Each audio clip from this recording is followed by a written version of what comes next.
bonus reading for June the 18th to June the 19th, air signs.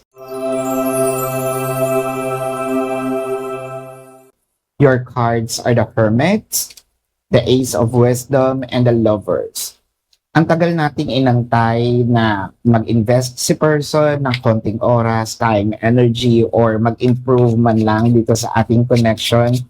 Pero kasi hindi tayo sumuko agad, no? Kumbaga pinaglaban din natin itong relationship.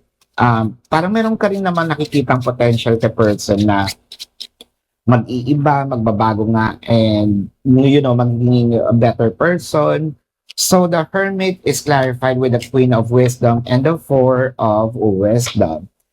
Dumating yata dito sa point na parang feeling mo may rejections na dati. Grabe yung napagdaanan mo, no? Grabe yung siguro iniyak mo rin at saka yung nilunok mong pride para dito. Now, nakikita natin with the Lovers, nakikita natin yung progression. This is a new chapter with the Ace of Wisdom, no? A new chapter with you and your person na parang cooperative na ngayon parang meron na kayong harmony and meron na ring embrace si person dito na, yeah, ito na ang aking makakasama habang buhay. So this is your bonus reading air signs for June the 18th to June the 19th.